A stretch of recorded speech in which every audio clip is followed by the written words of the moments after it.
N'Golo Kante waa mid ka mid ah ciyaartoyda ugu caansan uguna dabeecadda wanaagsan kubadda cagta adduunka. Taariikhdiisa carruurnimo waa mid dhiirigelin leh oo muujinaysa in dadaal badan iyo dulqaad lagu gaari karo guulo.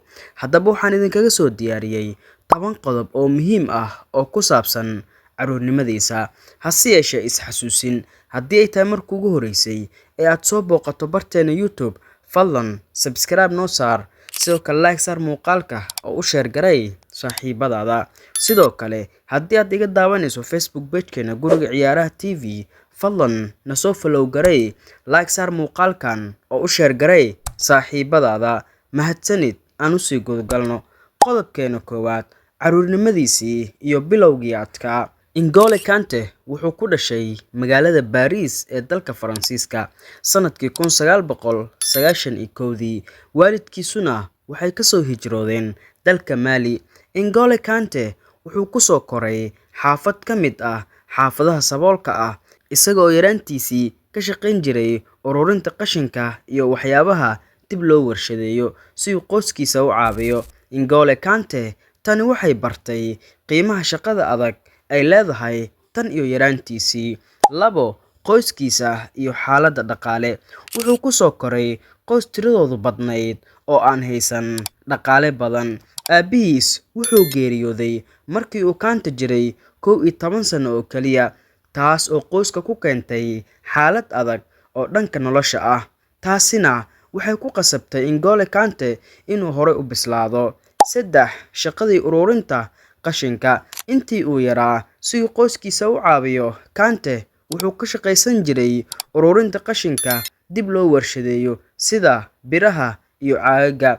Waxa uu magaalada Paris ku dhex lugayn jiray saacado badan si uu u soo ururiyo qalabkaas oo uu iibiyo. Shaqadaas oo muujinaysay dhabar adeegiisa. 4. Jacaylka uu u qabay kubadda cagta. Inkasta oo noloshu adkayd, haddana N'Golo Kante wuxuu mar walba ku raaxaysan jiray kubadda cagta. Wuxuu ku bilaabay inuu ku ciyaaro waddooyinka iyo garoomada yaryar ee xaafadiisa. Waxa uu dadka xaafadda ku dhex jiray wiil xishood badan oo aan hadal badnayn, laakiin garoonka dhexdiisa ahaa mid firfircoon. 5. Kooxdii ugu horeysay. Wuxuu ku biiray kooxda yaryar ee GS Sournes markii uu jiray 8 sano. Tababarihiisii kooxdaas ayaa sheegay in Kante uu mar walba ahaa ciyaaryahanka ugu yar ee garoonka ku jira, laakiin uu ahaa midka ugu dadaalka badan ee orodka aan daalka lahayn ku caanbaxay. 6. Caqabadii dhererka. Intii uu korayay, Kante kooxo badan oo waaweyn ayaa diiday inay qaataan sababtoo ah dhererkiisa gaaban iyo qaab dhismeedka jirkiisa oo u muuqday mid aan u adkeysan karin ciyaarta heerka sare. Tani waxay keentay inuu ku qasbanaado inuu ka ciyaaro heerka hoose ee horyaalka Faransiiska muddo dheer. 7. Waxbarashada iyo shaqadii kale. Markii uu jiray 18 sano, N'Golo Kante wuxuu garwaaqsaday in kubadda cagta ay adag tahay inuu ku guuleysto. Sidaa darteed, wuxuu bilaabay inuu wax barto. Wuxuu qaatay shahaadada accounting-ka. Kante wuxuu diyaar u ahaa inuu noqdo xisaabiye haddii aanay kubadda cagtu u shaqayn. 8. Bilowgii guusha. Sanadkii 2012 wuxuu ku biiray kooxda Boulogne oo ka ciyaarta heerka labaad ee horyaalka Faransiiska. Halkaas ayuu ka bilaabay inuu ka muuqdo heer xirfadeed. Inkasta oo kooxdu ay hoos u dhacday, haddana tayada Kante qof walba wuu dareemayay. 9. Heerka uu ka gaaray Caen. Sanadkii 2013 wuxuu u wareegay kooxda Caen. Halkaas ayuu ku caanbaxay in uu yahay ciyaaryahanka ugu fiican ee kubad boobka iyo orodka garoonka oo dhan. Kooxdan ayuu ka caawiyay inay u soo baxdo heerka koowaad ee horyaalka Faransiiska. 10.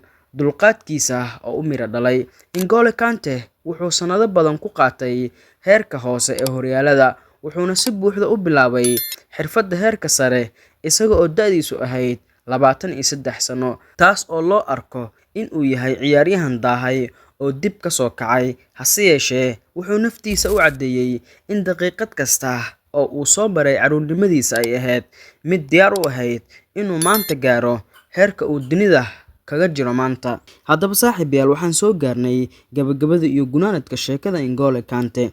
Noloshii N'Golo Kante waa cashar aan la ilaawi karin oo ah in qof aan la qiimeyn berrito uu noqon karo halyeyga adduunka ee maanta.